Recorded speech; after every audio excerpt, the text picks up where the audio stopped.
Peter Molloy and bringing you today the SASE show. Now normally you'd be expecting to see my colleague Sid Despande, but I happen to be here in the Philippines and sitting here with Charmaine Valmonte, CISO at Aboitiz Venture Equities. Welcome, Charmaine. Thank you very much. Listen, to kick things off, I just wonder if you could give me a little bit of insight into the Aboitiz Group, the sort of structure, what they're involved in, and also your role here. Okay. Well, Aboitiz Equity Ventures is basically the mother company, right? So we're the holding unit. Aboitiz itself is really a multi-industry organization. So we span from real estate, construction, manufacturing, power, banking. So those are the different industries. So pretty diverse. Very diverse portfolio. Yeah. Definitely a great opportunity to serve as a CISO for this organization. Sure. And as the CISO, do you set policy for the entire group, or is it just a holding company? How is that structured? So the way that we're organized is that the governance and oversight will naturally come from the head office, right?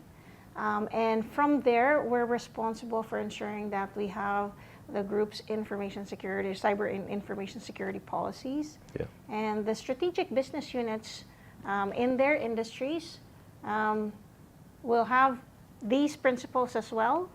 We'll follow the same principles, and we'll have extra principles or requirements based on their particular industries, right? Gotcha. So that's basically how that works, but majority of which, you know, the governance and oversight is in the Aboitiz Group. Gotcha.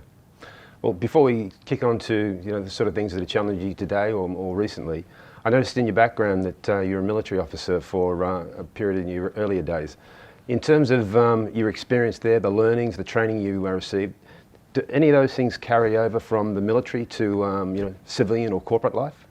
Most definitely. I think the uniforms just changed. Yeah. But we're basically doing the same things. We're providing security, albeit it's not your tactical type and conventional warfare. However, we are in the cyberspace. We compute in the cyberspace, and likewise, there are threats, adversaries in this space as well. Yeah. And so it's basically the same thing, just digitized in a sense. Well, touching on that digitization, right? If you think back, the IT business enterprises in general have been going through a huge amount of change over the last 20 odd years. The early 2000s, we were going through the server virtualization process, then sort of shifting into cloud adoption, moving away from physical data centers to hybrid and cloud data centers, and that the rate of change is probably just increasing. The adoption of SaaS-based applications, cloud services, etc. And then all of a sudden, probably the biggest change of all that we've most recently all encountered is COVID, hitting around 2020. I'm just wondering, when you think about that change that was thrust upon us, where everybody was forced out of the traditional campus or the walled garden defense in depth, defensive perimeter from a security perspective, to pushing everybody outside to remote work, and then sort of now transitioning back to either in-premise or a hybrid working environment. Just wondering, how did you handle those sort of changes? Did you have to change strategy, policy, technology? What? One good thing about the pandemic was that it accelerated majority of our programs. Yeah. Right. In general, we were on the way there, right? As in any organization that traverses going through their digital transformation, so must the security architecture that supports it. Yeah. So as the organization continues to move out and compute from everywhere, we had already pre-positioned certain technologies in place now. And this is in conjunction with the IT. Security doesn't do it alone. Yeah. Your partner is really your IT. Yeah. And luckily for us, the IT had already started building the platform, so to speak, or the environment that allows us to move into that particular space. Yeah, and I know the last 12 months or so you've sort of kicked off your SASE transformation. When you think about those, that framework around cloud-delivered security services, does those sort of frameworks assist you in that sort of transition? Most definitely, and I'll bring that back to military speak. Yeah. So when you think about it, it's like dropping in a hot zone, yeah, and making your way to your point, right? And in that case, you're you're in enemy territory, and so you need to keep yourself safe. yeah, So with that particular mindset, that zero trust, yeah, I guess, buzzword that we came to know, right? All organizations have been doing some type and in some form. Their maturity had already started before they even knew what zero trust was. yeah, Right? And as the technology and organization moves to that cyberspace, so to speak, the extended IT network, or the internet as your network, basically, yeah, right? Then you have to think in those terms. Your user will be out in a coffee shop, yeah, or out working from home. yeah.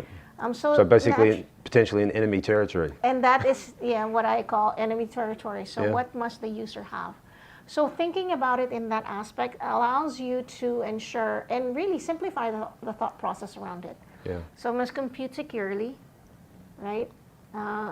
Manage the access, understand that person is who they are with the right equipment or endpoint, right? And allow that person to transact securely. yep, So just that mindset alone allows you to really look at that whole structure and building the architecture that surrounds that concept.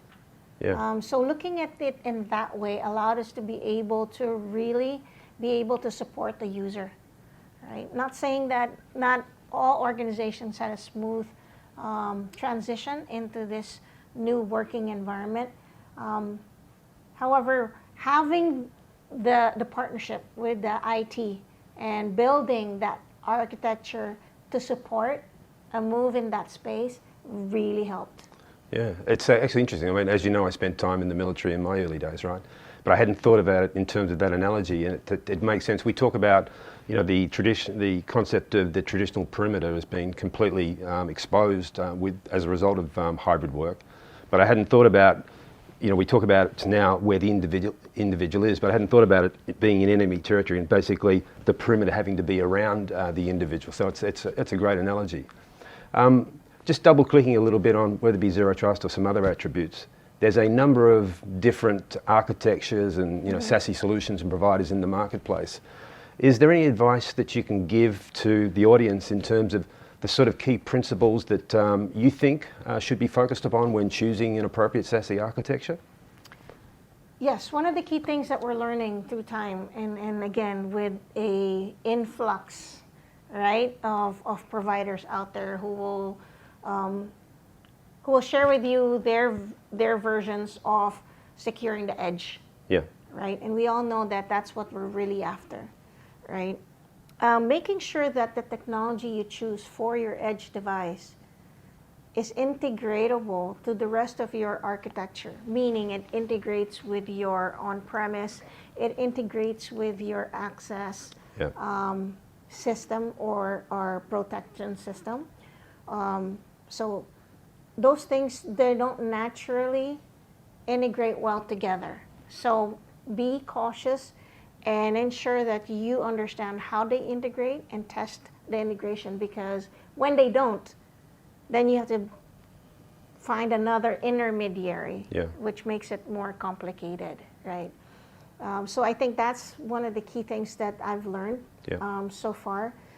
Taking a step back, there's a lot of solutions out there. Some of them are so easy that it's agentless or whatnot, and there are so many features that would be great. But understanding how they interact with your existing architecture and the emerging systems that you plan to incorporate into your environment. Fair enough. It's one of the things we often talk about is that whenever you put any sort of change in, you want to make sure that you're still delivering a great customer experience. So I guess if you don't focus on those sort of interchanges, then the potential to actually give a bad or poor experience and therefore a failed project is high, right? And in line with that, I think this aligns with it anyway. I often say that if you don't have a plan, you'll end up somewhere else. Okay. Given that you've kicked off your journey and you've got, I guess you've had some learnings in terms of what you've deployed and where it's going, what advice would you be giving to people in terms of considering that sort of digital transformation, undertaking that journey?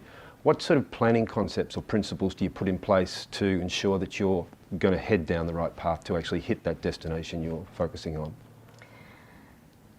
First of all, it's a continuous and an ongoing process to look at your architecture and to ensure that it is future, ready, ready for the future.